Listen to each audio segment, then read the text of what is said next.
It's always a good day when the Orioles beat the Yankees. This is Corey, and this is the Anthem podcast. Good afternoon, everybody. This is Rob. And don't worry, like the Oscars, we're going to keep this to a tight 3 hours. Welcome to episode Only the most important stuff. Welcome to episode 368 of the Anthem podcast, coming to you from the hashtag OTA LA studios, high above the 110 freeway in downtown Los Angeles, California. Thank you for joining us. Yeah, thank you for listening on your podcatcher of choice. The easiest way, anchor.fm/OTheAnthem. And I realized we started saying hashtag OTA LA Studios when we first moved here. I've aged myself because I started telling people, now that we are reopening the office, people are talking about coming back. We've had meetings at the office. I tell people, to get into the gate, you put in your code and hit pound. And I watched a girl put her code in and then fist bump the button. And it didn't work, but when you hit fist bump the button, it calls the front desk to let you in. Yeah. And so we let her in, and then she said, "My code didn't work." And I said, "What did you do?" And she told me, and I was like, "So what you want to do is hit your code and then hit hashtag, and that's like enter. It'll let you in." Yeah. And she was like, pound. My mom used to say stuff like that, and then I was like, okay. So I'm old. It's official. Not that was the first warning sign. Right. What are you going to do? The world continues to spin without us, or I guess with us, but just, holding on to it barely.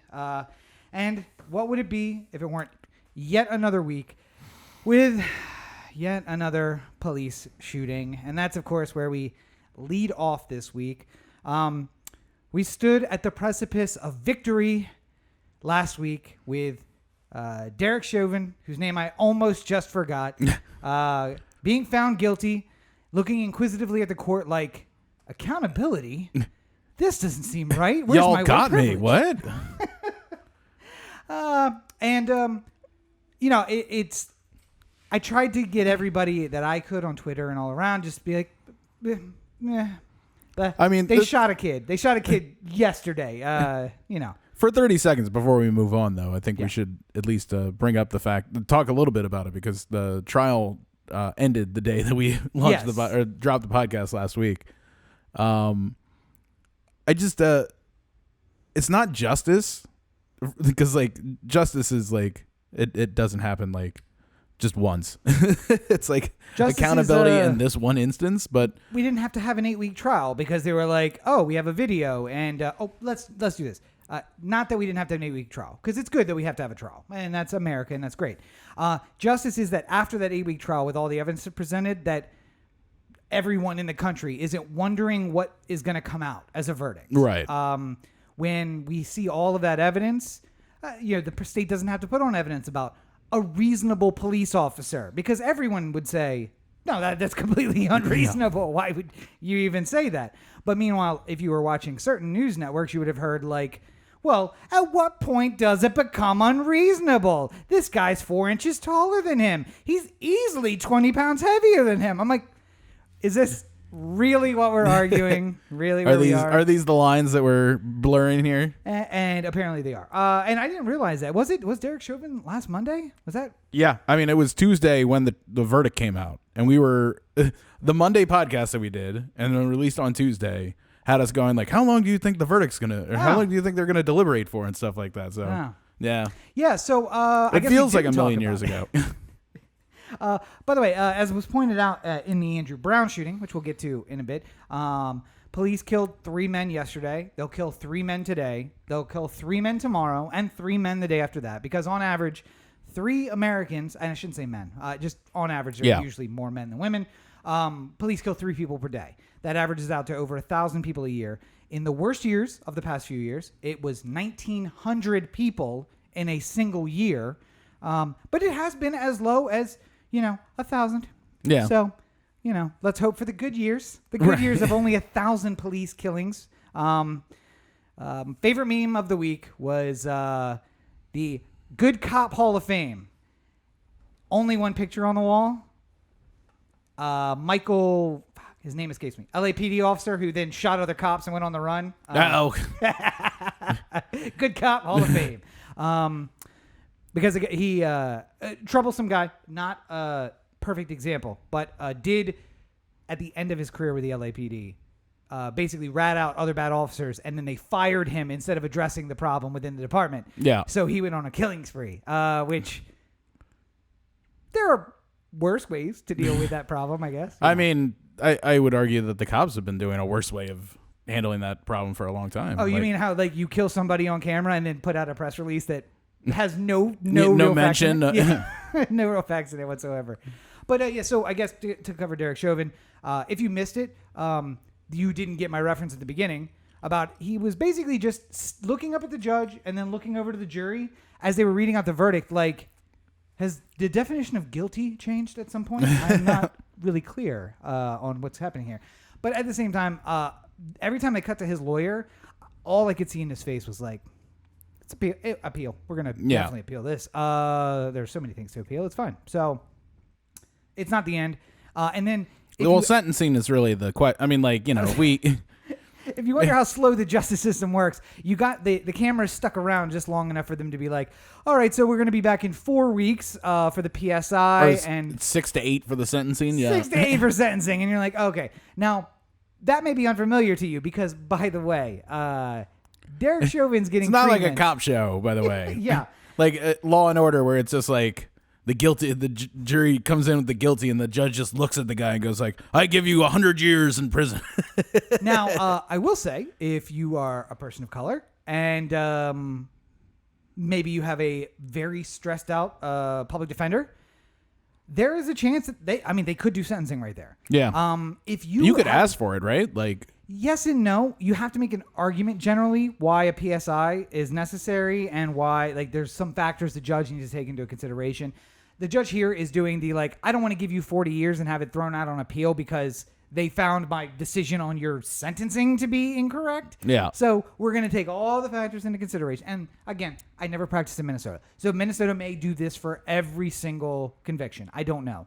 But I know that of the criminal cases I did, there was a PSI done on some of them. Usually it was like the 30, 40, 50-year-old white person who's upstanding citizen their whole life. Yeah. Never did anything wrong. This is their first mistake. And then when we got to the PSI, it was so in his early 20s was involved in some questionable business practices, which led to the wrapping up of a business in the Bahamas. But we can ignore that. Because, okay. For a short period of time, he was involved in large-scale narcotics trafficking, but who wasn't in the 80s? It was the 80s, yeah. And it's so essentially what you're telling me is he's escalated from non-violent crimes to eventually hitting someone while drunk in his car. Yeah. Okay, great. Well, let's get to Andrew Brown because that's the new one. That's the story of this week. And I will say, Andrew Brown, not the person who was murdered by police during the reading of the Chauvin verdict.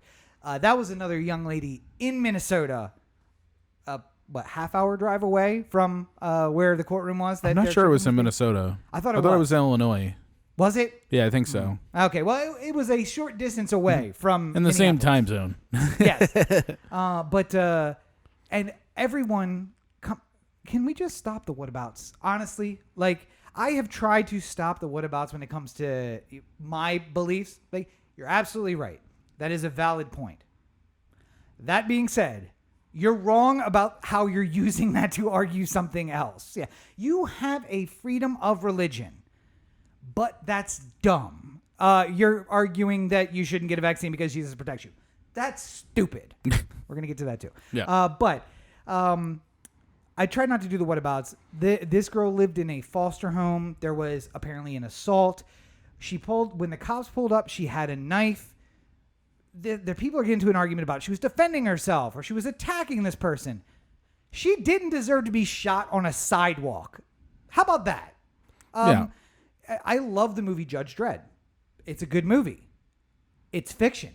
The idea that a single person can come up to a scene and say, I have now taken all the evidence. I'm going to get all the parameters and just... Everything's here. Make your arguments. Okay. Here is my decision. And I will also become the...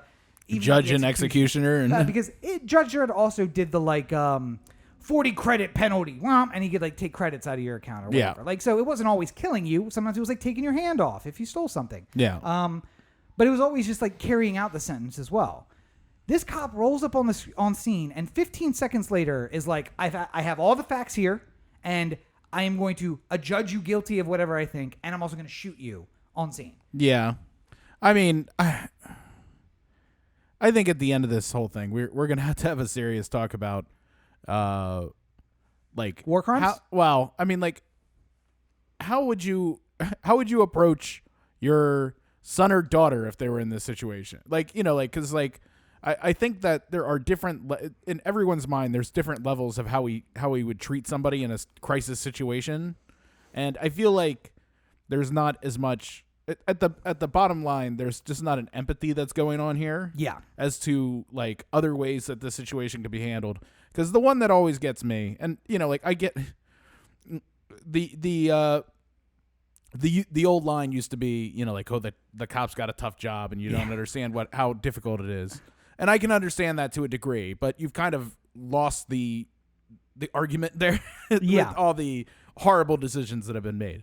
But it seems like none of this comes from a place of empathy, but rather the warrior training that a lot of police officers do sort of like takes out the think like a person. Yeah. Like it kind of drills you down to the basic tactical elements of any kind of situation that you would approach, and that's just not working for what we need nowadays. Like, it doesn't work in Baghdad, by the way. It doesn't work in Baghdad. It makes us look bad when people are doing that in Iraq, let alone if you're doing it in Illinois or Minnesota or Maryland. Like, we shouldn't have that mindset. Yeah. And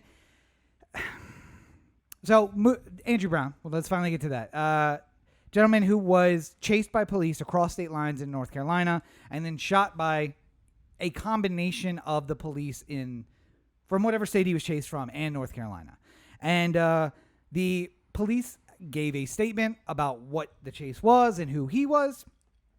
And then they said, we're going to be fully open and honest with the public about this. We're going to release the video. We're going to let the family see the video.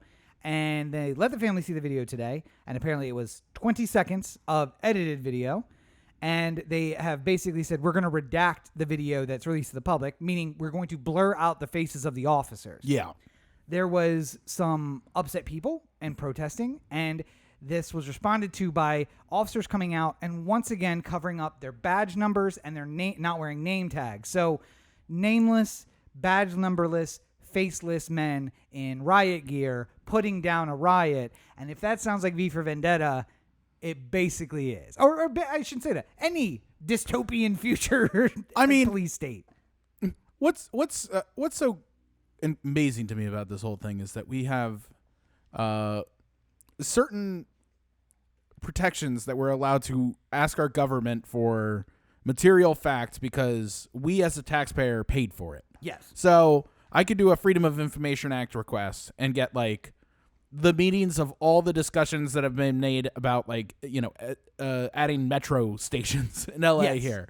I could pay the amount that it takes to file the Freedom of Information Act request, and I could just get all this shit. Mm-hmm. And usually you don't want to do that unless you're like suing them or doing something like that. But it's amazing that we pay for the body cameras, we pay for the police. We can't get this information. There was the case out of New Mexico, Arizona, a couple years back. Daniel Schaefer, I think was his name. Yeah. And the video, which was released after the trial was done, because Arizona had a shield law against releasing that sort of thing. The guy got off. The cop got off. And even the material facts in the case that were getting out, like he had on his rifle butt or something like that he shot Daniel Schaefer with, like, you're fucked on, like, etched into it. Into his AR-15. Yeah. Yes. Yeah. And like Punisher tattoos and all sorts of shit like that. And then when they finally released the video, it was horrifying. It was an execution. It was like straight up like it looked like the type of thing that would happen in a drug interaction. Like if a drug dealer was coming to take you out. Like, again, there were videos out of Baghdad, Bagram prison, that looked better than like, oh, these guys just had to dance naked up on a post. This one, he said, crawl towards me, and as he started crawling towards him, he just shot him. And his allegation was, well, he reached back to his pants were falling down, and he reached and grabbed his pants to keep them from falling down, and you shot him before anything else happened. So, okay, cool.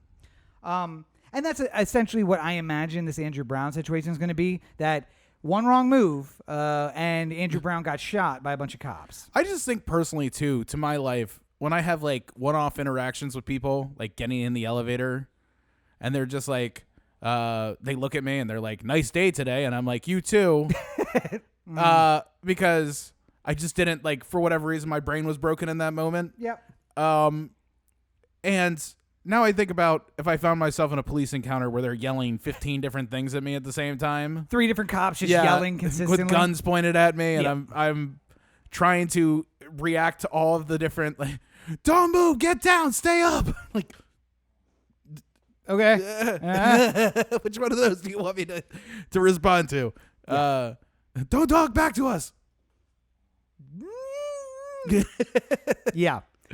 A visual gag for the podcast. I don't know. But that's basically where we are. And I think that the example you used earlier about, like, if people could have just a smidge of putting yourself in somebody else's shoes. Yeah. That would change everything about society. I mean, like, it makes me think of the COVID deniers who then get on their videos afterwards and like, "I got COVID. It's absolutely real." Yeah. And then, the Netflix documentary of the uncle and the nephew who are now convicted of murder and they're trying to get them off, Making a Murderer, where it's just like, you see that and it's like, oh, wait, they can actually, there's no way, that kid, they pressured him into a confession. Like, that happens all the time. Yeah.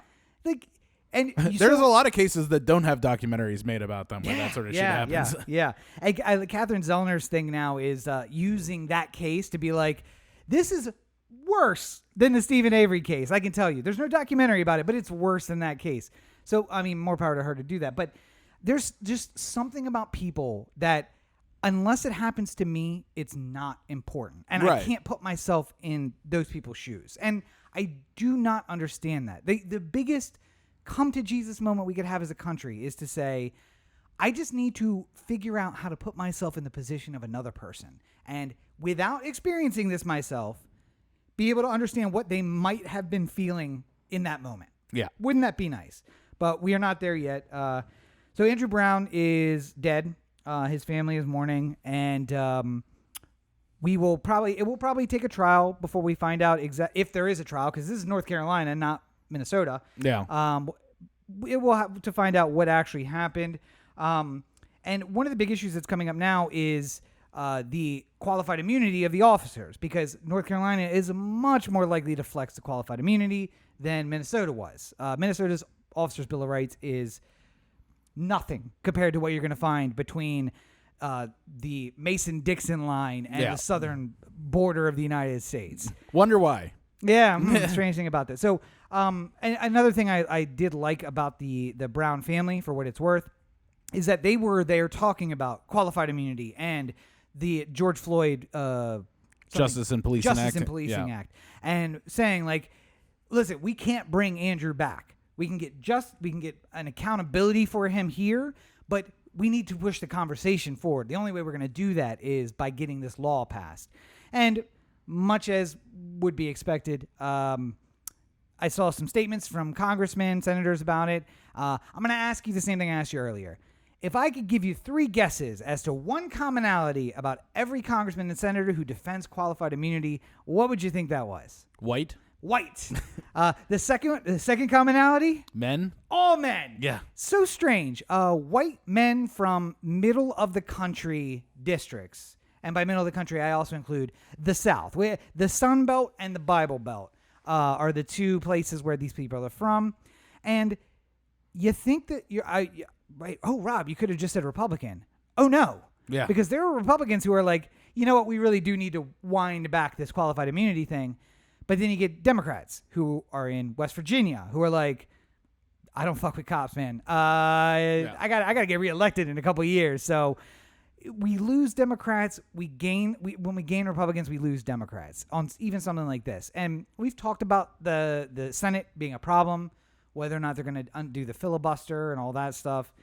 whether well, it's I mean, just if you want the George Floyd act, you are going to have to get rid of the filibuster. the only way. That's the only way it's happening. And the idea that the Democrats have the opportunity to actually do something here and decide not to, because I mean the Republicans are at some point going to just do it. Like, Yeah. they will have no qualms about getting rid of the filibuster. They already did. And well, I already mean, they got rid flexed of they already got rid of it for reconciliation purposes, Yes. but like, and for judicial appointments. Yes. But I mean, we're going to get there at some point with. And by the way, both of those things, there were chances for the Democrats to do it before, and Yeah. they said, "Listen, We're not going to do something different here. how would we wouldn't dare do that?" And the Republicans were like, "You better not." That's right. And then the first time it came up with them in power, they're like, "What? I mean, that's a tradition, but it's not a rule." And then they just undid it. Yeah, and, yeah. and so like we reached this point where it's the ratchet and lock effect, where Republicans are consistently trying to ratchet us to the right, and then Democrats don't allow the ratchet to fall back. What they do is just set a lock, and they're Yeah. like, no further, no further.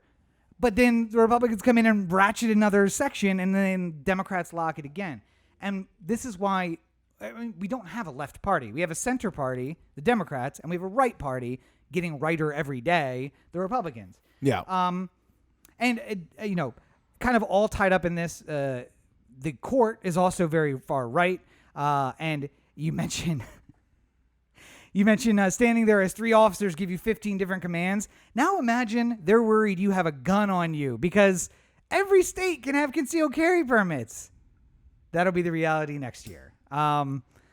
Because if this case goes through the Supreme, Supreme Court is hearing a case on concealed carry permits out of New York. Essentially, my understanding of this is the appellant is fighting the arbitrary and capricious nature of the allowance of concealed carry permits in the city of New York specifically. What it is 3 cases jointly. There's a lot of cases, but the heart of it is 3 cases where these 3 appellants are looking at 2 cases where 2 concealed carries were granted. These 3 were denied. The facts are essentially exactly the same other than the person. Mm-hmm. And they're pointing out that they were just done on different days over the course of 2 years, and this body has no set of rules. It's not bound by precedent, so it just basically says on every separate case we're going to decide. Yeah. Now, the ones who got it were wealthier. They were represented by counsel. That counsel knew how to place an argument, and if you have a constitutional right to something, should that be limited by your ability to afford counsel? I usually would agree with that argument 100%. In this case, I don't know that I do. And this is an emotionally fluxing case for me, because I'm also very much for concealed carry permits. However, I believe this is going to lead to the murder of a lot of people, when every cop's going to be able to say, well, he reached for his waistband. Yeah. You know, everybody can have a concealed carry permit now. How am I supposed to know? And if you're in Baghdad and you stop somebody at a checkpoint and they reach for their waistband, you can shoot them. Yeah. Because that is essentially putting you in danger. And in war, our mentality is, I would shoot you to protect me and my buddies. Now, we're not supposed to do that for cops, but cops are essentially trained like soldiers now, warrior mentality, where my life is more important than yours. His life, more important than yours. My buddy, his life is more important than yours. That citizen's life, arguably more important than yours, but I would kill you before I would let you do any harm to them. Yeah. Now, that is excluding the fact that any other de-escalating action may also lead to us all going home safe. Yeah. But if you don't go home safe, that's the least of my concerns. So, SCOTUS is going to hear this case. We're about to hear the true heart of the court. We've seen Roberts side with the liberals on the court for the past few decisions, which I don't think were liberal decisions. They were just libertarian decisions that happened to align with liberal beliefs, where Roberts was just like, I don't want government getting involved in this. No. And in fact, some of the cases didn't come to the court because they didn't have enough votes to get it to the court, because Roberts didn't agree with the conservatives. However, he obviously did. This was granted writ of certiorari. It'll be on review. I would also chastise conservatives to say Second Amendment not the same as outlawing abortion. You're going to look at this when it inevitably is going to be like, yes, you can't have this arbitrary and capricious test. It has to be a checklist. If you meet the checklist, you get it. If you don't, you don't. And then the cases that follow this, which is how the states will address it and try and keep this it. is going to be the problem in the end of the day, is that the Supreme Court has had a long history here of not wanting to write a judgment in the way that can be created as a standard of law. Yes. But rather a approval or disapproval of the constitutionality of the way that it was reached. We don't like this. Yeah. So somebody will come up with a case like this, and they'll say, we don't like it, and we think that it should be overturned. And that these people should be able to get their concealed carry permits. Yes. But And we're those not gonna, people will get theirs. But we're not going to rule on anything else Yeah. related to this, because we just want you to bring more cases where we Yes. say yes or no and not like why. It's called the bright line rule test. The Supreme Court avoids bright line rules. Yeah. They don't want to say, here is how you make a law that abides by it and not. Even one of the most controversial things that we talk, abortion. There is no bright line rule. The gray line rule, if you want to call it that, is up to 6 months, the fetus is a part of the mother, and therefore the mother's rights control. After viability at 6 months, the fetus rights control. So that's essentially where the rule is.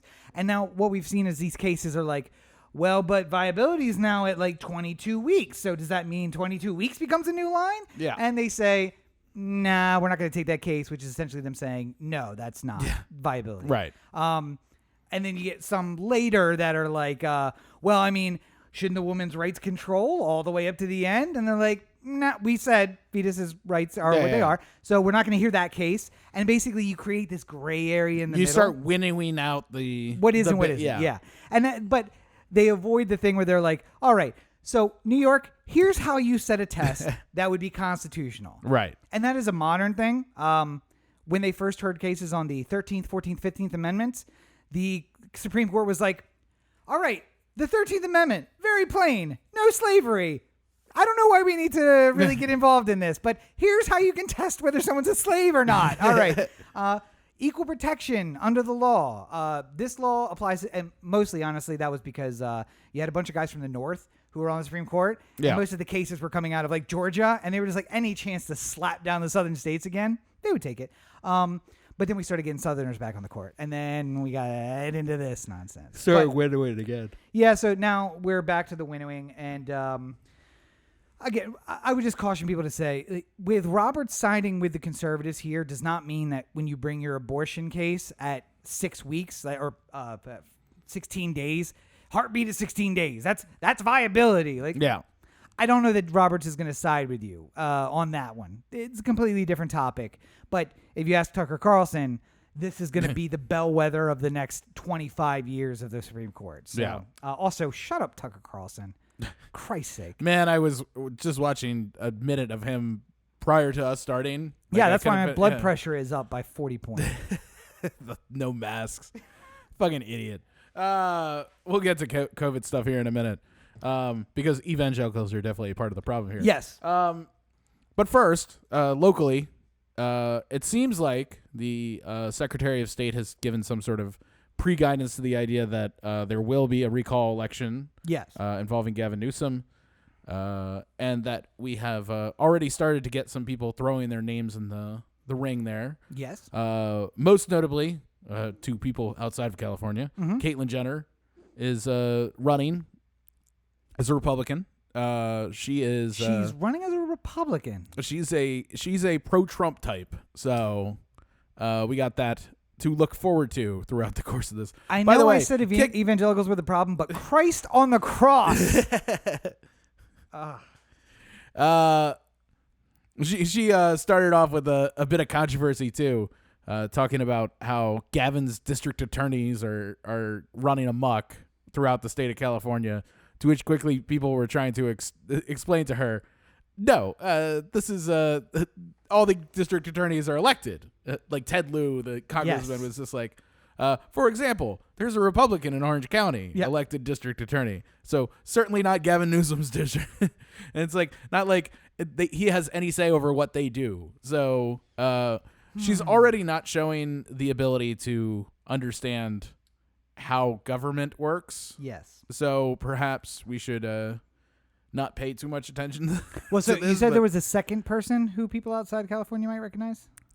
No, I mean, so the people I've heard so far, John Cox, who already ran against Gavin Newsom in the election that made him governor, who lost by 24 or 26 points or something like that at the time. I think he's in.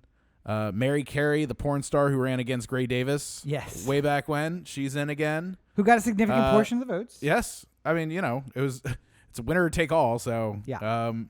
And then I think Faulconer, the mayor of San Diego, is also getting involved. But I don't know if he's officially in yet. The question at the heart of the Democratic side of this whole conversation, though, is it's a two-part question. Yes. It's should Gavin Newsom be recalled, yes or no? Yes. And then you can say no, but then there's also if he were to be recalled, who would you vote for? Yes. And now the question is, should the Democrats have somebody just waiting there to become governor in case the recall effort goes forward and then they need somebody to pick? But then there's also this thing of like, no Democrat should get involved in this because it could potentially winnow away people like maybe if people who really want to vote for Antonio Villaraigosa are going to say, yes, we should recall Gavin Newsom so they could get that outcome, so that they could vote for him, and then he would lose inside of a field of a lot of people. Yeah, a lot of people. And I mean that's the difficulty that we run into. One of the only ways a Republican can win the state of California governorship is one of these recalls because it is winner take all. There's no runoff, and Newsom won by 25 points. It was heads up, him versus Cox. Yeah. If he won by 25 points, so that would be what, like 65-45, right? Is that math right? Yeah, something like that. Yeah. I mean, even higher though. Something Probably to that 69, 68. Yeah. So, but the problem is that if you throw one more Democrat into that, a popular Democrat, and Gavin Newsom is a Northern California Democrat, and you throw in a Faulconer or a Villaraigosa, a Southern Democrat. Yeah. Faulconer's a Republican, but yes. Oh, Republican. Okay. Yeah. But I'm saying if it was like a three-way race and there was two Democrats and a Republican. There was a Biden, there was a Bernie, and there was a Trump. Yes. The Biden and the Bernie people might finish at less than a third, where the Republican could finish at a little more than a third and then win because even though there was way more Democratic votes in two of these candidates, doesn't matter. Yes. The one person who won is the one who moves on. And imagining that, both sides lose some to Caitlyn Jenner, some lose some to Mary Carey, but like they're not going to lose enough. Proportionally, if you took Gavin Newsom's vote, cut it in half, split it between two Democrats, John Cox wins because it's winner take all. There's no runoff. So this is how you get a Republican.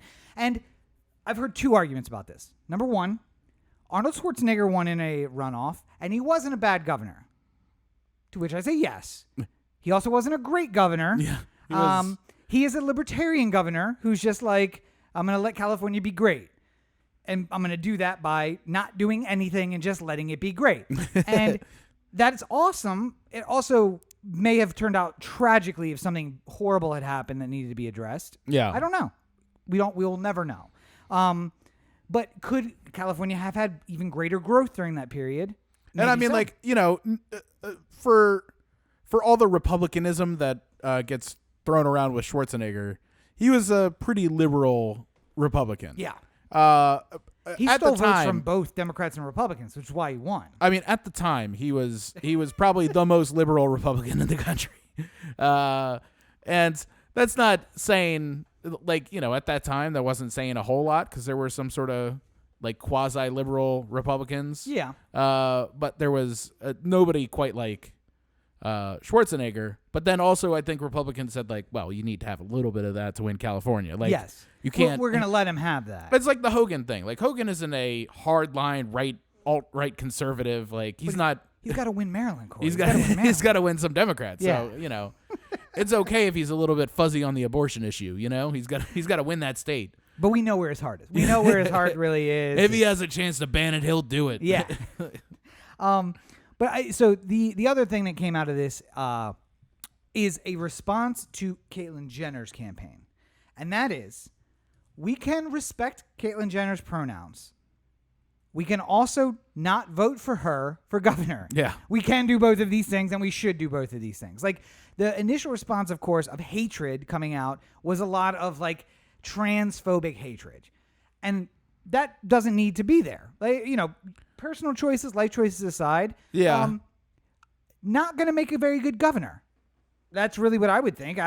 Listen, we dodged a bullet with Schwarzenegger. We didn't dodge that bullet with Trump. Now let's call it 50-50 on famous people becoming leaders. Let's just not throw that coin again. Why would we? Why would we do that again? I mean, I think the ultimate problem was that we had someone like Jesse Ventura. It was the first version of this, and it worked out well. Yes. Like, I mean, reasonably well. But he was ultra independent. He did everything he possibly could to not only stay out of both the parties, but sort of like poke each one of them occasionally. Just to he was a wrestler. Show it. He was a heel. He was He just- upsetting everybody. And by the way, he became a good governor because both parties hated him, and it turned everyone on him. The parties, they kind of made things work because they were just like, well, we can't even deal with Ventura. We got to figure it out. And then would come out with crazy shit, and the legislature would be like, well, we're not doing that. Let's come up with an agreement. And they were getting a lot of stuff done. Yeah. Whether that was his plan or not, I don't know. But it seems like a smart plan to be like, if everybody hates me, the enemy of my enemy is my friend. Now we're working together on stuff. Yeah.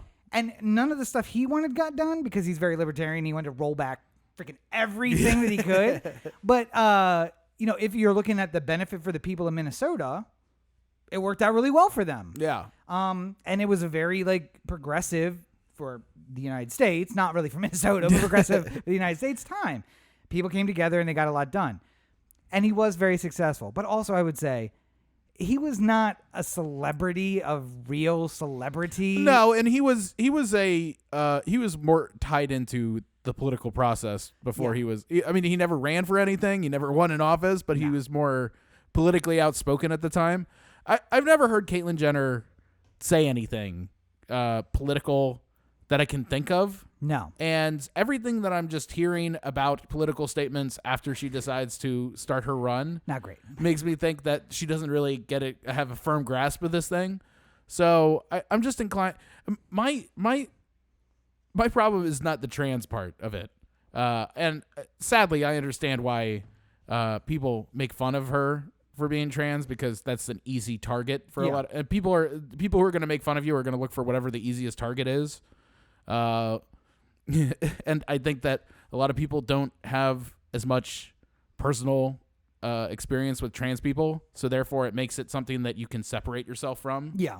The other. We have the other with us. Well, I mean, like, you know, there was lots of like gay talk when nobody knew any gay people. Yep. When it was like a secret society of just people who lived in San Francisco. And then when you realize that they lived everywhere and that your best friend could possibly be gay or something like that. I've lived that life. Yeah, like which one of the two are you? That is the version of life where it's like you take a picture of 3 hot girls and you're like, the two of you are looking great today. And just let them turn on each other in the comments. But yes, my whole problem is that she's a Kardashian, not that she's a yes, not that she's transgender. I could care less. I could care so little about like whether or not somebody's trans or gay or black or Native American or anything. Like I literally could not care less. My problem is, or one of my never had to be a question, but now one of my first questions is, are you some way related to the Kardashian clan? Because that should be an automatic disqualifier. Much like, are you related to the Trump clan would just be a simple automatic like, disqualifier. I don't want it. I don't want it. Yeah. I don't want Eric. I don't want Don Jr. I don't want Ivanka. I will say, however, you and I are not. I don't want voters. Barron in 40 years. I mean, he could technically run for something in like 10 years. 20.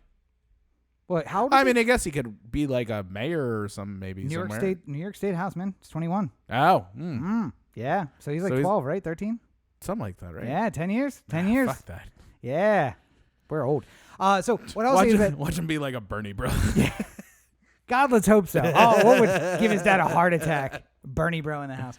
But you and I are not average voters. And I remember a lot, but this one specific thing about my own campaign back in 2006, where one of my opponents brought up an issue. My response to it was, that's not controlled by the delegates. So it's not really something we should bring into a debate here. That's a federal issue. Not even federal money allotted to the state. Like the federal government takes care of that. Yeah.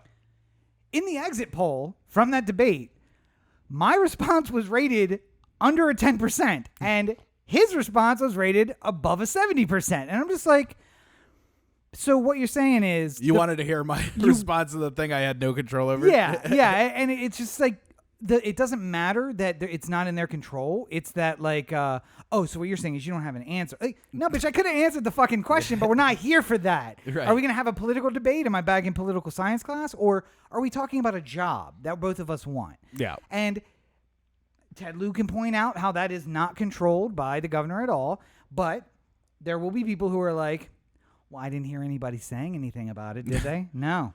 So how about that? On top of it, Caitlyn Jenner on top of that issue. Like, it's not an issue. It's not something that's controlled by the job. Doesn't matter because people are dumb. As governor of California, I wouldn't let D.C. become a state. You don't get to be involved in that choice. Not a discussion. Which, by the way, did somebody say that they were going to let D.C. be a 51st state? Yeah, I saw Congress. Like 13 stories. Congress passed a D.C. or put in a D.C. statehood thing. Okay. So it'll go to the Senate where it will fail. But the Republicans are trying to figure out like reasons why it can't be, and it's hysterical. It's just like, so one congresswoman was saying that D.C. can't be a state because it would be the least populous state that has senators, and she said it right in front of Liz Cheney, who was this congressperson for Wyoming, which has less people than Washington, D.C. Like Liz Cheney's just back there like, I don't have to correct her. That's not my job. Where's the parliamentarian? Anybody? All right. By the way, just for people who don't know, Wyoming and Vermont have less people than Washington, D.C. So that would be... What's really going to be messed up is when somebody comes out with the compromise. We're like, here's what we're going to do. We're going to split Texas in half, and it's going to become 2 states. And if you let Texas in on the second state, then we'll let D.C. come in. And then you're like, wait, is this like slave and free states? Is this what we're doing? We're just going to let one of each in? Is that how it works? All right, cool. All right, good. We're back here to 1850. Great. So 10 years till the Civil War. I'll see you there. Excellent. I don't, because the stories I read, I was just like, some of these quotes I don't understand. Yeah. What is the argument we're making against statehood? It's not,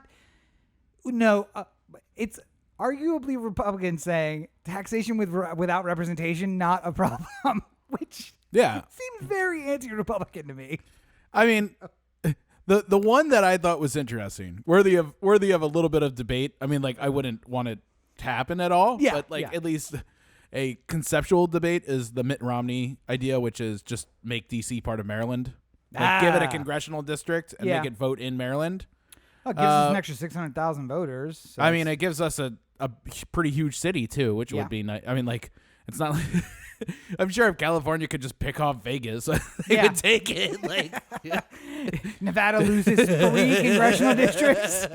I'm not sure Nevada would be down for that. And like, by the way, as we're doing that with Vegas, they're just like Reno too. All right.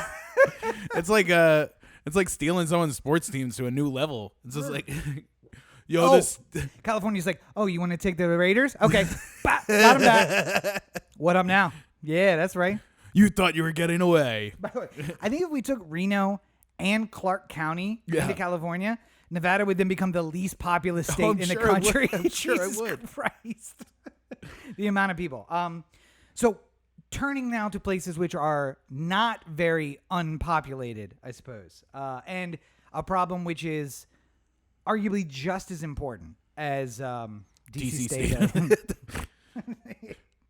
When I make Corey snort, that's when you know I really got it. By the way, if you heard snoring in the background, that wasn't producer Roberto, who is here with us tonight. Thank you, producer Roberto. Associate producer Brooks. Yes, it was producer Brooks, who is literally sleeping on the job and snoring like a grown man. It's okay. He's making sure that we don't say anything inappropriate and doing a great job. So, thus far, don't sleep on the job, buddy. It's a long show. So, I want to turn to COVID news. And the big news of the week, besides the fact that 8% of people don't go back for their second shot, which the fuck, guys, really? Which we've talked about before. It went from 3.5 to 8%. So, people are dumb, and the internet will show you that. There you go. The biggest story is that there is a crisis brewing in India and a crisis continuing in Brazil. And the reason this is important, and I know we'll get back to that issue of like, well, it's not happening to me, so I don't really care about it. The reason that you should care about it is we have a vaccine that is great on strain A or strain 0, whatever you want to call the origination of COVID-19. Right. We also have a vaccine that seems to work very well on the 4 major variants that are affecting the Western world. Yeah. India is having a problem. In so much as it does seem to be protecting you to a degree. From death. Yeah. I will take from death. Listen, if the polio vaccine was like, you're going to get a little sick, but no iron lung and no wheelchair, I'd be like, sign me up. Yeah. Whatever. Those 2 things, I'm good. It's pretty much the worst part about the. Yeah. You're going to get sick for 4 weeks and get paid vacation from work. No wheelchair there? No iron lung? All right. Would you rather be blind or wear glasses? I make that choice every single day, Corey, when I put my contacts in. But yeah, so the difficulty is that India has met us per capita in vaccine dispersal. They're at like 22%. I think we're at like 25%. I don't know if everybody's showing up for their second dose in India. Who knows? Yeah. But the difficulty with that is they have 1 billion people, which means them hitting 25% is the entire population of the United States, adult population of the United States. And they've hit a lot of the urban areas, which are good, but they're having difficulty out in the rural areas. And the reason you should care, even though you are not in India and you have a vaccine, is places like rural India, rural Brazil, where they're still having huge problems there, rural China, rural areas in a lot of places, is that a variant might develop there that the vaccine doesn't work for. So if we can't get a worldwide vaccine... If we get all the way to the 1 yard line and Pete Carroll this thing as a global community... then we are going to hate our lives pretty soon. And by the way, I don't know why I take particular pleasure in referring to it as Pete Carrolling the situation. Maybe it's because I really like Beast Mode and everything that he stands for. Like I haven't spent $1 of my NFL paycheck. I can live on that for the rest of my life. So fuck you. I'm gonna go do what I want. I love that. Yeah, love it. He's an actor now. Love that too. But a prodigious kickball player. You have the highest paid running back in all of football. The Super Bowl is on the line. Yeah. And you say to yourself, let's throw it. They'll never beat it. They'll never think. There's nothing to go wrong with this play. It's going to be absolutely fine. But yeah, so Pete Carrolling. If we Pete Carroll this as a global community, because we get 50, 60, 70% of the global community vaccinated, and then we've ignored these places because brown people, and they don't matter. And then a variant pops up, and we're like, oh, back to square one. Yeah, back to lockdowns, and your vaccine means nothing. Or Rob's dream comes true, and it's that 95 kill rate variant, and it just spreads like a fire across the world, and just piles of bodies and open bonfires, which looks like the image is sitting right next to me now. Just not pyres, religious pyres, but like bonfires of the dead, because we just can't get rid of the bodies fast enough. Oh, sorry, I got myself because we didn't learn our lesson about how how we could contain this pandemic. And if I get to watch one by one influencers' Instagram accounts going out like fireflies on a summer night as they die off from this variant. The comments of Rob isn't it? Brooks, where are you, man? You're supposed to keep me from saying shit like that. Again? Sleeping on the job. But no, there is a chance that this time to the side of the bed. Yeah, he hit. He went in when he heard me start. The difficulty, the jokes aside, is that yes, these areas are where the variants would pop up, because it spreads through a rural community, and they have to hop on it by like firefighters. It's like, oh, it's really bad here. Jump on it and get that fire down. And then, oh, now it's spread over here. Now jump on it and get it down. And when you do that, and rather than kind of like address it as a countrywide thing, variants pop up, and it eventually will get one that the vaccine doesn't work for. Yeah. And then when you try to do the firefighting thing on it, one of those firefighters takes it home to his family, and then somebody gets on a flight to the UK, and then from a flight to the UK to the United States, and now it's worldwide again. So, and as part of this, the U.S. is sitting on a vaccine stockpile. We have not approved the AstraZeneca vaccine to be used in the United States. Yeah. Or they approved it and then removed approval. I can't remember exactly, but I don't think it was ever approved. there was health concerns that popped up while it was going through approval, I think. Yeah. But we have millions of doses of a vaccine that will not be used in the United States. We don't need it to hit our vaccine goal. We didn't even need the Johnson & Johnson to hit the vaccine goal, even though they're pushing that back out now. And there are places in the world, like India, that are really looking and saying 50%, 40% efficacy, we'll take it. Because we can go back around and give everybody the Pfizer, the Moderna, or whatever. But if we can get a tamping down on this thing, that's what we want right now. And as you can see from the infographic next to me, if Roberto will pop that up, India is in the midst of a crisis, and yet they are honoring their export agreements when it comes to the vaccine. And yet you'll notice the United States and the United Kingdom have exported exactly 0 doses of the vaccine. So the Western world has basically said that we're keeping this and fuck all of you. Meanwhile, just like a microcosm of this is the neighborhood where the rich guy doesn't do shit for anybody, but all of your poor friends will basically Venmo each other the same $15 to buy a sandwich just around. Everybody's got different paydays, so it's just like, yeah, I get paid on the 6th. On the 6th, I transfer the money to Corey. He gets paid on the 15th. So on the 15th, he passes it to Roberto, who gets paid on the 22nd. And by the 22nd, he sends that back to me. We're just passing the same $15 around for a sandwich. That's what the developing world is doing. They're just sharing as much as they can amongst each other, despite the fact that they're all fighting this thing and seemingly fighting a losing battle. And it's unfortunate.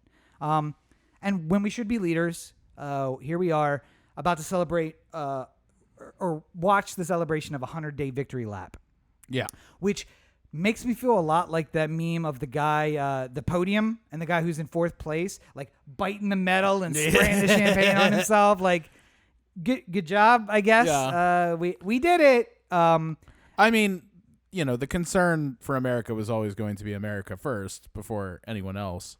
There's plenty of time for campaign. Who had the campaign that was America first? I feel like that was the Trumps. Yes, the Trumps. But yeah, you know what? I totally understand the situation that we're in right now. I would like the AstraZeneca stockpile to find its way to people who it could help. Instead of just rotting in American warehouses? Right. Yeah. But I think that there is kind of in my mind, the best way to get to the global herd immunity that we're looking for is there's got to sort of be a mad dash of get as many people vaccinated as you can in your place first, and then we can worry about it's kind of the version of put on your mask before you put on a child's Yes. On the plane? Yeah. Because you're no good if you put on his mask and then you pass out. Yeah. Nobody can help you. Yeah. Yeah. So, there's no perfect way to do it because there's no ideal health situation. Or there's no, the World Health Organization is the closest thing we have to a global health body. Yeah. But they're so toothless that there is no point in worrying about what they're going to say because they have no impact on getting other countries vaccinated. I will say, I am glad to hear you finally come around to my proposition that we outlaw religion, generally speaking, all across the globe. Because wait, what? I'm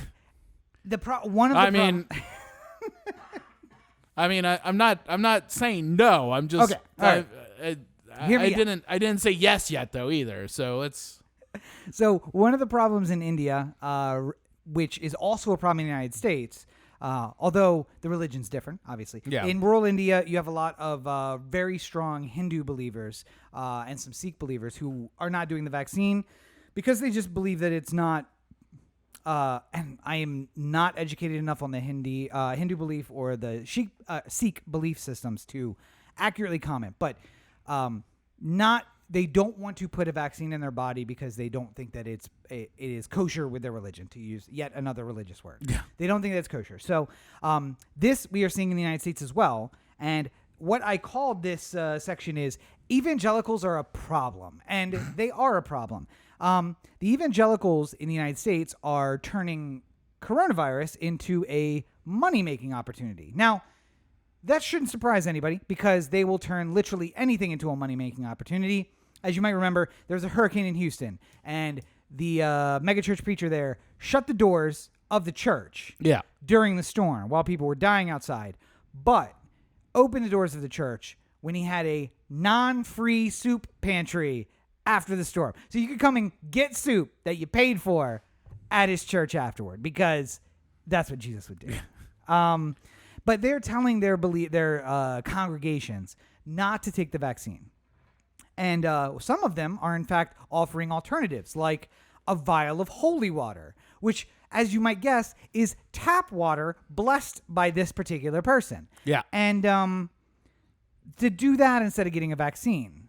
And, in fact, some people are not even going that far. The person who's in the image, the image that's next to me now, is a megachurch preacher out of South Florida, who is a kingmaker in South Florida. If you want to run for president in South Florida, you have to go see this guy. Trump went and saw him. He also was invited to the White House. But he is just basically telling people, Jesus will keep you safe. Have faith. If you have enough faith, you will survive. Yeah. And this is the scheme to meet all schemes, because if the person dies, you can blame them for not having enough faith. Yeah. And if they don't, then you can be like, see, I was right. And shouldn't you give me more money? Absolutely. And that's not as maybe as the grift of like the holy water grift is a real like dollars to grift kind of situation. Yeah. But the I had a 2% death rate in my church, which tells me my people, they're big believers. So if you are a big believer, why don't you come to my congregation? That is almost a longer term grift. Just the griftiness of preachers, Well, I mean, specifically like televangelists and like particular. Yes. Because my dad's a preacher, not a grifter. Just yeah, make that I mean, clear, like there's plenty of.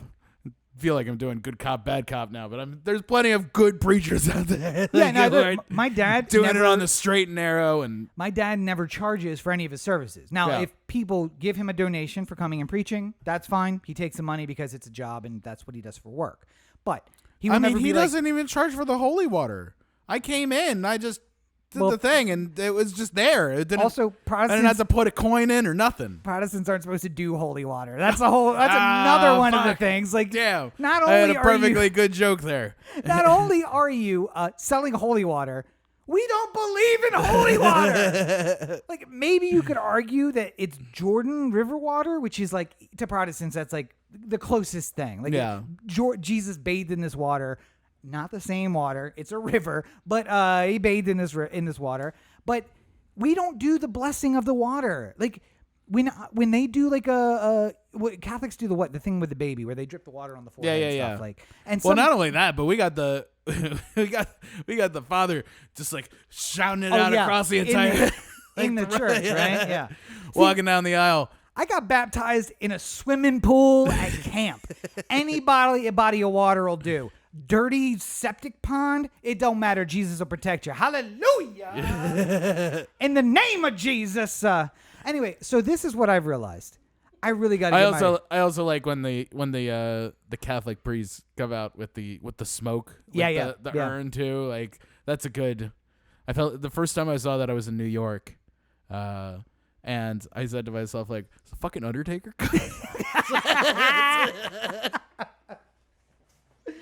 Just the guy like coming down, there's a bell ringing and just smoking. I'm just like, we gonna get it from the taker today. Thank God you weren't at a funeral. You're just waiting for the corpse to sit up all of a sudden. But I really realized. the woman on the organ just like.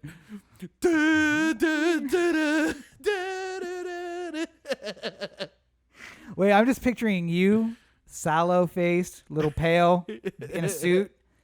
I mean, that's basically Paul Bear, right? Like, I mean, we're getting pretty close here. All I need's the mustache.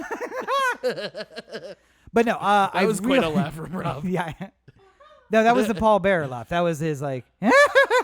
He would do like this crazy high-pitched laugh. He also talked like it was all up here, like I was just electrocuted. Yeah, basically, like he had died and come back, which I think was his backstory. By the way, this is completely off topic, but I just remembered it, and I need to tell you guys right now because I have a video that I'm going to show you later. But I think the general audience needs to know this as well. I was at a Fig at 7th earlier today, and there was a woman in a wheelchair who didn't look like she needed it looked like somebody who takes one of the carts at the grocery store. Yes.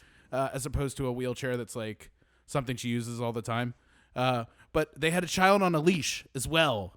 And the child on the leash was like a dog, like pulling the wheelchair like around Fig at 7th. And it's the most incredible thing I've ever seen. You have that on video? Yeah, I don't know why. I would like that because I would like to meme the shit out of that. Anyway, to the point, I have realized I need to get this religion thing. This ADHD church. just hit Yeah, me. I was going to say, I wasn't going to make fun of your ADHD, but that was an ADHD moment if we've ever had one. I need to get this religion church thing started because I have so many grifts just buried back here, just waiting to come out. Holy water? Fuck. That's amateur shit. I need you to step. Those are amateur numbers. I need you to get those numbers up if you want to play in these leagues. Well, you know, there was Biden was talking about there being a time where if you wanted a vaccine, you could get a vaccine, yes. and that there would be a point where demand no longer meets supply. And one of the places where that has happened already is Texas. Yeah. But it's not because... Not for the reason that he was planning. 100% of people are vaccinated, but because enough people are vaccinated, and the other people in Texas aren't going to do it. And, God, this is just turning into a real fucking clusterfuck. So I am thinking that maybe these evangelicals are partially right. Maybe this is part of God's plan. Maybe he wants to kill off all of the dumb people. And as part of his plan, he has his preachers saying, don't get the vaccine, so those people get it, and then either are sterilized and or die. So, I mean, my God was about killing people all the time. That's the Old Testament. Yeah, like, you know, he any indiscretion, he would kill people. Well, he's a little more subtle now. It's not fire and brimstone. It's holy water in a bottle instead of a vaccine. Yeah. So, you know. By the way, if I sell you holy water in a bottle during a time when there's a vaccine, what are the odds somebody poisons themselves by injecting holy water into themselves? Are we going to get at least one case where somebody injects that holy water? I just wonder what the legal framework of the sale is. Like, what kind of protections are written in the fine print of the sale? No. It's not a sale, sir. It is it's a weed sale contribution in DC. to the It's a weed sale in DC. For a $50 contribution, we will send you this vial of holy water. So what you do with it at that point? These are unconnected things. You're donating. We're sending you a gift. These are not connected in any way. You are purchasing a sticker. And after you purchase that sticker, I am gifting you this much weed. Yeah. Now, we just so happen to have those things associated up here so you know how much weed we'll gift you with every single sticker. This drink for a stripper equals a dance that she chooses to give you because you bought her a drink. Always comes back to stripper. Okay, so speaking about men and women who will do anything for money, the Oscars were last night. And the major issue that I have coming out of this year's Oscars has nothing to do with the show, even though, I mean, it sucks. But it has to do with the fact that, once again, LA did what LA always does and just cleans out hundreds of people from the place where they call home so that people on camera don't see, or people at home don't see the LA homeless problem. It is I don't want to say plague because that makes it seem like the homeless people are the problem. The LA not addressing the homeless problem is a problem. Yeah. Rent costs in LA is a problem, not the people who are actually on the street. But it is an unbelievably huge problem here. And instead of saying like, well, listen, Union Station looks like how it's going to look. We can build a thing outside, but I can't move the guys across the street. They live there. They said, let's bus everybody up and ship them to Burbank for the day. So, yeah, if you saw the Oscars, what you didn't see was that across the street, what looked like a very beautiful park had been inhabited by 100, 150 human beings, yes, the day before the Oscars. And they were just basically roughed up and moved by, guess, LAPD the day before to get them out so that they wouldn't appear on the Oscars cameras. And just so you know, this is a LA problem as opposed to the Oscars. I'm sure were just like, we'd prefer the homeless people not be there. And the LA was like, oh, of course, we'll take care of that. Right. Yeah. But LA does this a lot where it's just like the big events is happening. So let's get rid of all the homeless in the area. Just wait till the Olympics. It's a whole city. We're gonna ship everybody to Vegas. Surprise! Buses just start showing up. Get you back. Yeah. Orange County's like, I do this to you, not to you to us. I think it's not an Oscars decision, but it is exactly everything the Oscars stands for. Because why don't we kick out all the homeless people before we give the movie to the Best Picture to Nomadland? It's the Oscars are essentially a mostly white business giving themselves a pat on the back and a 3-hour masturbatory session for the best of what they do. Now, there was more people of color and more I don't want to say films of color, but themes of people of color in film, than more diversity in themes than there have been in many previous years. Moonlight won in a year where I believe it may have been the only story of people of color that was nominated. I can't remember what else was nominated that year. I mean, La La Land was the one that... The whitest fucking movie ever made, yes. Was the other one that was like deep in the consideration there. But. Well, that's because you remember that because La La Land won. Oh, wait, no. Moonlight won. Sorry. Yeah. Good job, guys. But I still say like it is a microcosm of the city as a whole. For the cost of what it took to put on these Oscars, which we got 1 year of reprieve from, just that 1 year of glorious Skype Oscars where everybody was. Oh, we didn't. Pajamas. We had the Oscars before COVID. Oh, was and this it? is the first one. Yeah, they just pushed it back. What award show was on Skype?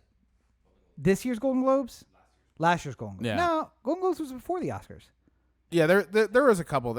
A lot of award shows since COVID started have sort of done this like the Emmys. I was Skype / like live element to it. Somebody's on stage live, but everybody's at home, and then they throw it to videos of people sitting in like home somewhere. Yeah, I want that instead of spending $400,000 on a production where we could have housed a lot of people. Yes, I know, but all I'm saying is if we spent $1,000 per homeless person in that area of Union Station, we could house all the people that we just moved out for the show. And by people being there, I guarantee you the $1 million gift bags were also a part of this fucking adventure we went through. Just everything about this is wrong. And yet it's an industry I choose to want to be a part of. And all I can say is I have written my Oscar speech. I will guarantee if I ever win one... Is it going to be like Andrew Day during the... It's going to be Frances McDormand 10 years ago. Not this year where she was just like, the work stands for itself. I like work. Thank you. It's going to be, I'm a white cis het male. And if anything comes from this, I promise you it will be this. I am going to kick the door open so that people can tell their story rather than people like me telling your story. That's it. Yeah. So, I promise to give that speech, not some sort of like, oh, I thank God, even though I fucking talk about how I don't believe in God every time. And thanks to my mom and dad who both discouraged me highly from moving to LA. Like, there will be none of that. It'll be just like, thank you for all your encouragement. Fuck that shit. You told me to not quit my job and stay there. So watch from home and enjoy seeing me on TV. Maybe thanks to you guys, but like in the end, it's just like we're becoming a part of something, and I really want to do what Kurt Cobain said and become a part of the machine and rot it from the inside. And that probably means I will never work again after I get the Oscar. But it worked out fine for Frances McDormand, so we'll see. I mean, she's one away from Audrey Hepburn for most Oscars all time by an actor. So So maybe they should say something. Start nominating people like her. And you know what? Audrey Hepburn never showed up to a single Oscar. Also, that was the she was invited 16 times, never showed up once, won 4 awards. So maybe there's something to be said about not giving a fuck about it. Well, I mean, she was also worried about getting groped by the head of MGM through all this. So also, Anthony Hopkins didn't show up to the Oscars, didn't do any interviews, didn't do shit. Won Best Actor. Yeah. And fucking Anthony Hopkins is 83 years old. He lives in Wales. Seems to be having a very happy life, being disassociated from everything related to Hollywood. I don't think he has to fucking schlep his way over to LA for the Oscars or even to London for the BFI secondary location, satellite location that they had. P.S. Oscars. You moved around the show for only the second time in history, which I thought was the first one, but Corey corrected me, was the second time. Best Picture was not the last. The only other time was when they gave an honorary Oscar at the end. Everyone knew who was going to win it. It was all planned out.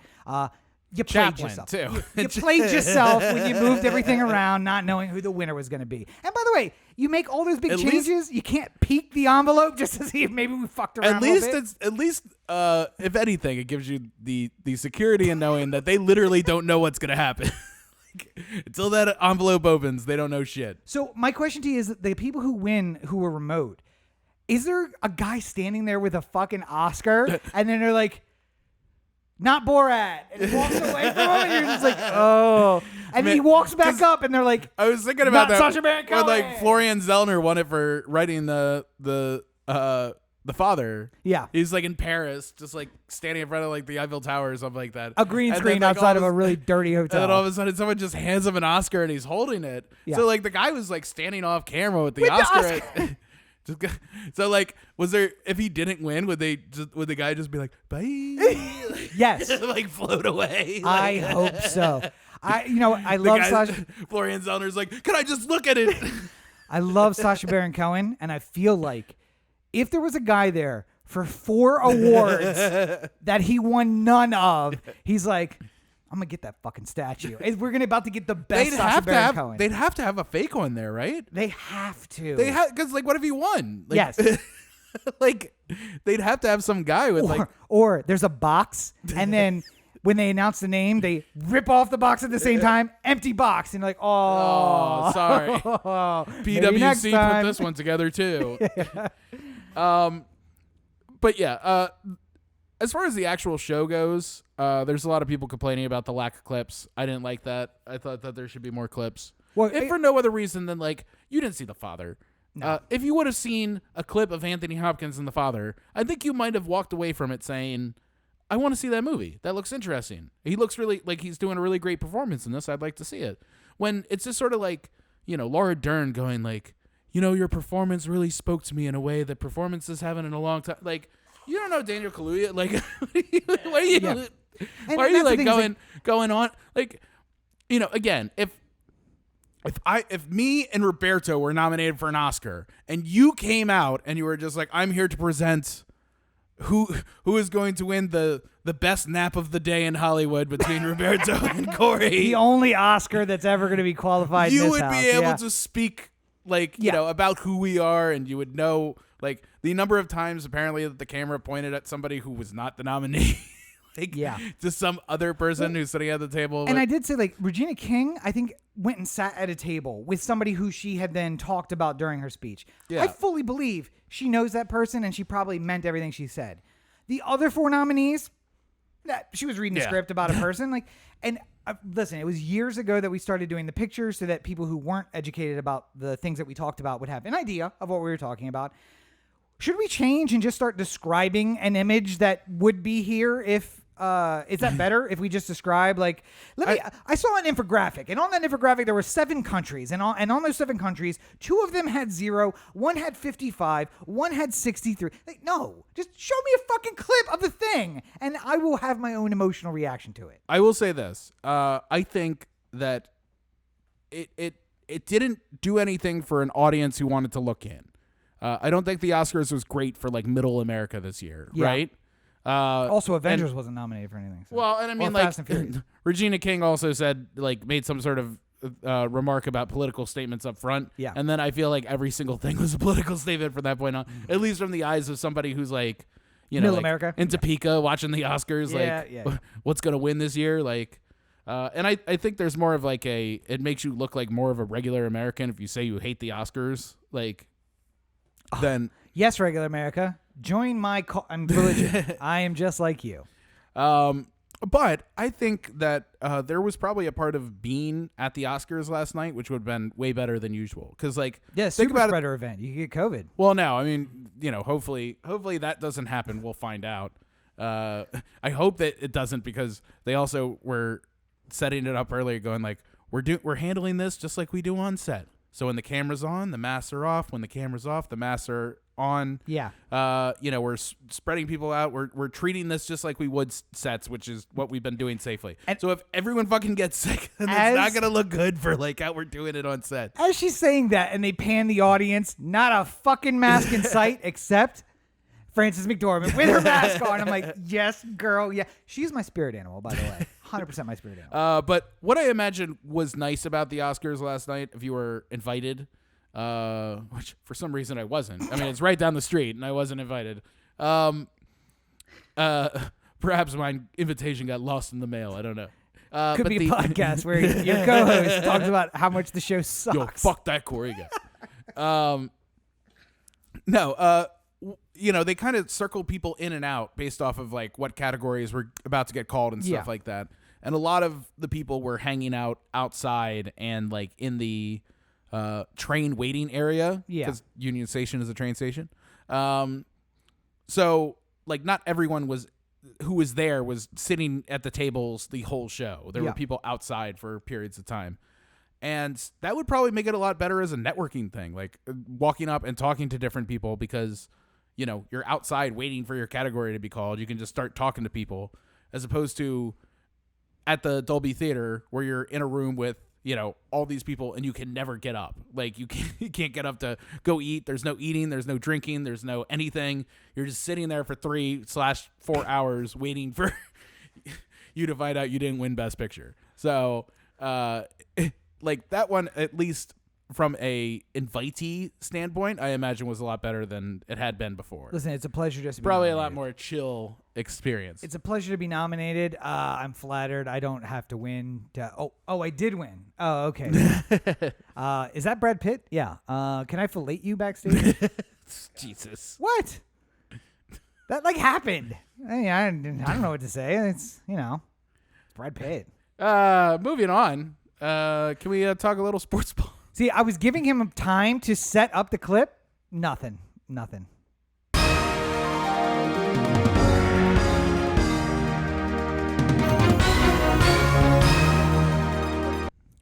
If you too are looking for a producer who shows up just before the show is there, does no actual producing, doesn't realize when you're trying to give him time to set up a clip, let us know. I got somebody who can help. And it's not producer Brooks. This person also has opposable thumbs. Anyway. So, won't sleep during the show most of the time. Most of the time. So, we don't talk about European soccer here ever. Yeah, it's not a sport. I understand, yeah. But this Super League thing is so fucking fascinating to me. Mostly because of how, like, horribly wrong it went so quickly. Oh, we love grifters. We talked about grifters earlier in and the how show. Quickly everyone involved had to like flee for the hills because it was so poorly done. So the worst part about this is there's no way to explain European soccer. By the way, I watched like a good solid 30 minutes of videos explaining how European soccer works. So now I can speak on it at an expert level. By the way, call it football there. Did you know that? Oh, football. Is this news to you? Well, I mean, that would be in Italy and in Spain, but in the UK, they would just call it football. Well, yeah, but, football. It's in America, we play that with pads and stuff. So, but apparently there, it's a soccer game, but they call it football. Oh, okay. All right. Now I know what we're talking about. Yeah. And basically, the biggest, most expensive, most, like, high-level teams decided that they were going to start a separate league that they play at the same sort of time as the Premier League would play or the Champions League would play, and basically just be another event that could equal another title. So basically, and that's not odd though. Just for clarity. Yeah. So if you are if you're Manchester United, you play in the Premier League, which is the English soccer league, English football league. And at the same time, you could play in the Champions League, which is the best teams throughout all of Europe. Yeah. And then there's other little events. There's basically 4 big titles that you could win.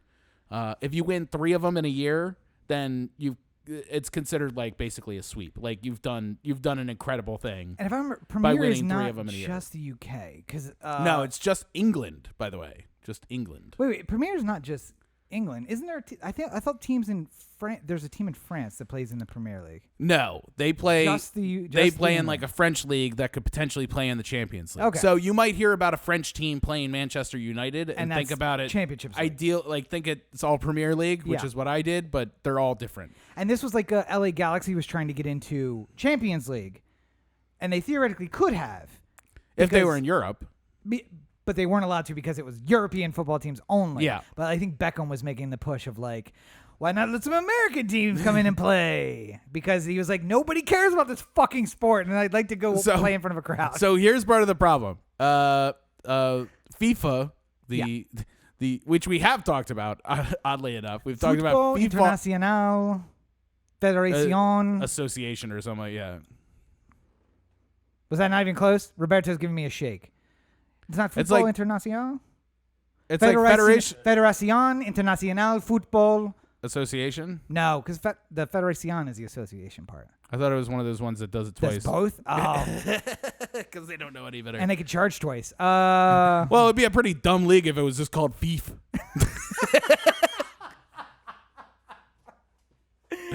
I mean, FIFA's got some kick to it, you know. You can't turn it away. All those Middle American people who play FIFA soccer know that it stands for Federación Internacional Football, and they're like, "The fuck is this?" But yeah, basically, there's no way to explain this in American context. But the one that made sense to me and Rob is Maryland for a long time played in the ACC, and then all of a sudden, for money purposes, decided that they were going to play in the Big Ten. Only for money. Only for money, for no other reason. And all the rivalries and things that were important to us that was Maryland basketball or football, mostly basketball, for our entire lifetime was gone. Just all of a sudden, it's just like, no, Duke and North Carolina aren't your rivals anymore. Now it's Michigan and Ohio State. And we're just like, huh? So, in 30 years, when a kid who's growing up on all this doesn't know anything about the ACC, maybe it'll be better at that point. But like starting a brand new league that was going to run in competition with the FIFA, UEFA thing that was going on was so basically they decided to announce this new league like it'd be no big deal. Yeah. And then UEFA and FIFA said anyone who's involved in it will be automatically disqualified from the Olympics. And then all these soccer players or footballers were like, this isn't what we signed up for. And then everyone backed out one after another until now there's no teams left in it and the Super League is dead. By the way, more than that, because they were like, I don't know about this thing because we're going to be banned from the Olympics. And then Super League in their like second day of planning, not even existence, was like, also, we're going to have a salary cap. And essentially we're going to help control wages across all the leagues because, you can only play for the teams in Super League if you play under this contract. So you could go play for Chelsea and only play Premier League, and maybe you'll make a lot more money. But you're not going to play Championship League, and you definitely won't play Super League at Chelsea. So maybe come to Man U, you make a little less, and it'll help control wages. And the players are like, wait, what? What? No, that's not what we want. And essentially, like, you lost the fans. Right, you lost FIFA, and then you lost the fans, and then you lost the players, and then the owners were like, I don't understand why people don't want us to make money. What is wrong with them? This is a sport about making money. What are you guys? And literally, the only thing this was for was a money-making scheme by the owners. And that's the craziest part. It's not even like there seemed to be nothing in it for anybody except for the richest owners. Yeah, and like, again, it's really hard to put it into American context, but like, it's good for Major League Baseball when the Yankees and the Dodgers are in the playoffs. Yeah. Right? Like, financially, it's good for them. But they can't just say that they make it every year because they have to earn it. They have to actually make the postseason to make that happen.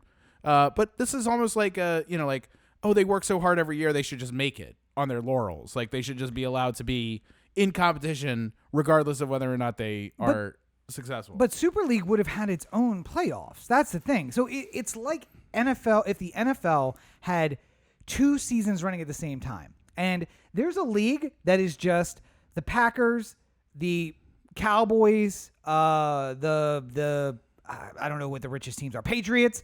And then they're like, listen, Patriots are also good in the NFL most years. Cowboys are good some years. Packers are good some years. But we want to make sure that if you want to see the Packers in a playoff position, you could also watch this other league that plays every other Sunday. Yeah. And in that league, there's only 12 teams, or there's 6 teams plus 6 invitees. So you're going to see them in competition no Packers matter what. always make it. So you don't have to. And funny thing, Jaguars, they've been invited a lot of years. I don't know why. But it turns into the Harlem Globetrotters, where you're just like, we want teams we can beat up on so that our favorites end up in the playoffs every year. Yeah. And that's essentially like, as you pointed out, Man U's worried that, we have to spend so much time and effort and money to make sure that we're competitive every year. If we had a league where we would almost be defaulted into the playoffs every year, that would be great. Yeah. So no matter what, we are a championship team or in running for the championship, even if we're not Premier League or Champions League. But it's funny because it literally came out the day before we podcasted. I didn't know enough about it to talk about it. I heard of it, but I didn't know anything. It was football, so I didn't care about it. Yeah. And then literally by now it's just done. It's dead. Like it's like, hey, we got a new professional football league and it's gone. So but speaking about the good football, the NFL draft is coming up. Real football? Yeah. Football norteamericano, as you might call it. I like to just call it football international. The real football of the international community. I think that's soccer. I'm pretty sure football internacional is soccer. Roberto is his head is going to fall off from shaking so vigorously. The NFL draft this Thursday. The Ravens made a trade to get a second first-round pick, shipping off Orlando Brown to Kansas City. Yes. Which is fine because we weren't under any circumstances going to be able to re-sign him. And it's better to get that first-round pick. And the extra picks that we got from doing it makes good, shrewd sense. What doesn't make good, shrewd sense is trading Lamar Jackson. I was going to say, now imagine what we'd get for Lamar if we traded him. There was this stupid article written by Bucky Brooks on NFL.com that somehow, just because it's ridiculous. That's why. You say every stupid. So often, that was the most clicked on article all week. Every so often, somebody will write an article that's just designed to get people to talk about it and get attention and get people arguing and getting the blood boiling and stuff like that. Yes. You could have done the same exact thing with Tom Brady and the Patriots going like, listen, this run ain't going to run forever. You might as well get value for Tom Brady by trading him right now. He's on a cheap deal. Like, you could just get another quarterback and just replace Tom Brady with that guy. It turns out didn't work out so well. It doesn't work like that. In the column, he brings up the examples of Joe Flacco, who never won the MVP, like Lamar Jackson has already in his career. Yes. And Jared Goff, who is hot garbage. And and both these quarterbacks went to the Super Bowl. Joe Flacco won the Super Bowl. Yes. And the reason why Joe Flacco got that contract was because we already had a Super Bowl winning quarterback that we just let go because we were just like, no, Dilfer isn't that good. Yeah. We can replace him with anybody. And then we couldn't. We spent 10 years trying to replace him with anybody. Joe Flacco, I love Joe Flacco. I will not speak an unkind word of Joe Flacco on this show. Historically, that's not true. But at this point, I won't. Now that he's no longer with us. I don't speak ill of the dead. I'm sorry. Listen, he's going to get that Philly starting quarterback job. Just you watch. The thing that bothers me is that, like, Lamar is one of 5 quarterbacks in this entire league that you just have to re-sign him and just be done with it. It's going to cost a lot of money, Patrick Mahomes costs a lot of money. You're not going to replace either of these two people. You're not going to replace Lamar Jackson. You're not going to replace Patrick Mahomes. It's stupid to think that you're going to draft Justin Fields and he's going to be the new quarterback of the Ravens, because it's just foolishness. Whose jersey did you get? The Cardinals jersey that was the number 1 draft pick. Leinart. That's right. Yeah. How'd he work out? Not well, but I'm saying that this is a bust. Like, there's 55. I just heard this earlier today. 55 quarterbacks taken in the first round since 1998, right? And of those guys, 26 of them are good, decent starters. Not even superstars, not even like franchise quarterbacks, just Joe Flacco types. Played a game. Reasonable starters for your team for a considerable amount of time. Yeah. Joe Flacco is not John Elway. They're not the same players, but they both had long careers where they were successful at different levels. They're both considered good. 26 of 55 is what we're looking at in first-round picks of quarterbacks since 98. So it's not – you don't look the gift horse in the mouth. Just we have a transcendent talent who could potentially do amazing things. You just lock them up and you figure it out. This whole Army idea of like, you can just chip in new players and stuff like that. Why don't we talk to somebody who didn't coach for Army but coached for Navy, and kind of a similar ideal going on here? Bill Belichick, who forever with the Patriots dynasty that he's just been running just championships every year, basically, was Tom Brady sticks around, everyone else is disposable. Yeah. I don't care about anyone else on this roster except for Tom Brady. I can make exchange. Doesn't matter. I can do literally anything. I can change people around. It doesn't matter. As long as Tom Brady's there, I'm good. Starting wide receiver went down. Hey, where's that kid who hangs around the locker room? Woodall. Yeah, out here. Yeah, put the helmet on. I'm just kidding. He's a great athlete, but he's like 5 foot tall. And like, if I have to give you a booster seat in order for you to see the quarterback over the fullback, we're going to have a bad time. No, but I want to use one example. 2 quarterbacks. Matthew Leinart, taken in the first round. Yeah. Bust. Yeah. Tom Brady, taken in the 6th round, dynasty quarterback. Yeah. So, I'm just saying that, like, you may find a diamond in the rough. It may be the first round or not. But when you find him, you should stick with him. Yeah. It's the only thing you can't replace. Like, if you happen to be the 49ers and you have Joe Montana and then you draft Steve Young. Yeah. And then eventually Joe Montana leaves and Steve Young becomes the starter, that's fine. If you're the Packers and you have Brett Favre and you draft Aaron Rodgers and Aaron Rodgers sits for 3 years and then eventually starts.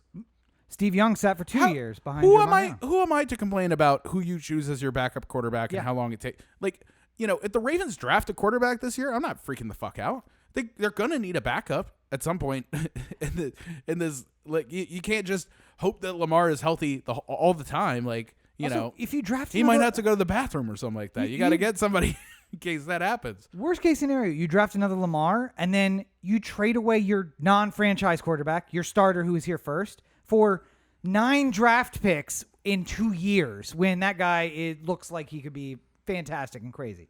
But yeah, I think that the Packers example and the 49ers example are fantastic for that, because essentially Steve Young sat behind Joe Montana and Rodgers sat behind Favre, and they reached the end of their contracts, and then basically Favre said, "I'm done, I'm going home," and then said, "Wait, I'm not done, I want to come back." And nobody went. But but the example of both Montana and Favre was after more than a decade with the team. Yes. They both had long career. Like, they had their second contract per se that Lamar hasn't gotten yet. So if you want to talk about in 10 years or 5 years when Lamar looks like he's coming up, he's got 3 more years on his deal and we're not going to sign him for another one.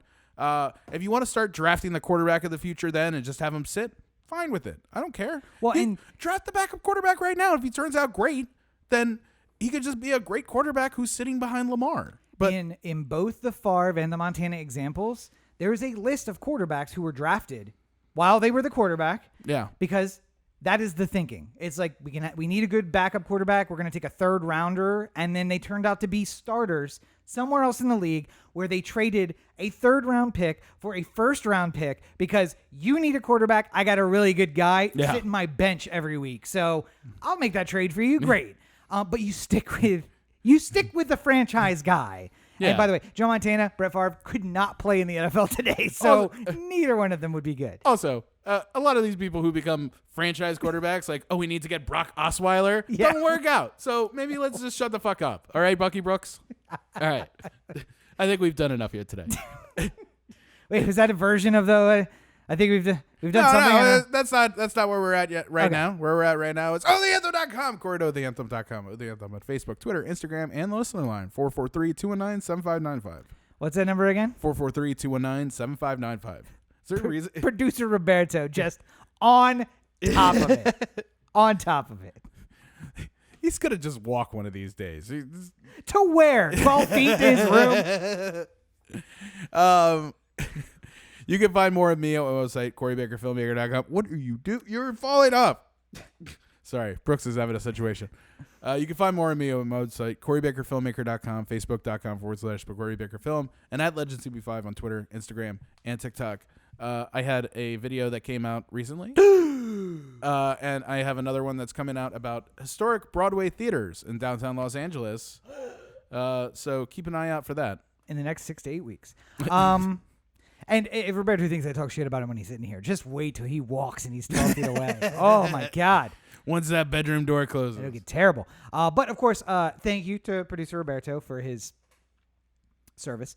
You can find him at RTOAZN on all your social networks. And if you are looking for a very talented actor and a mediocre producer, you can reach him at Arizona Acting, ARRIZONACTING @gmail.com. He is available. He is nearly fully vaccinated. Fully vaccinated and ready to work. So hit him up. If you are a collaborator who wants to collaborate on a collaboration, make sure you hit him up. You can find me at Robert N. Cheek on all your social networks. Make sure you check out robertncheek.com. You can find more about all the projects that I'm working on, including the revamped books, which will at some point be available on Amazon. About Rose Books. Thank Sorry, you. I was drinking. Yeah. I'm editing now more of the unboxing stuff, and Roberto really wants me to mention that he wants you to watch those videos and compare them to the old ones and then tell me that they are better than the old ones where I just turn the camera on and do a review. So let us know what you think. All right. Well, I think we've done good here today. We've done something. I don't know if it's good. But as always, you're listening to the O The Anthem podcast, part of the O The Anthem digital network. For Corey and Roberto and producer Brooks, who... Oh, how you sleep like that, boy. This is Rob. Have a good week, everybody. We should start our own football team. Listen, I got a rehab. I got a religion. I got a lot of pots on the stove. Listen, we could join. You could join the Premier League. We just got to work our way up the ranks. That's all it I'm takes. not moving to England. I'm not moving to England at all. Why don't we just get people to do it on our behalf?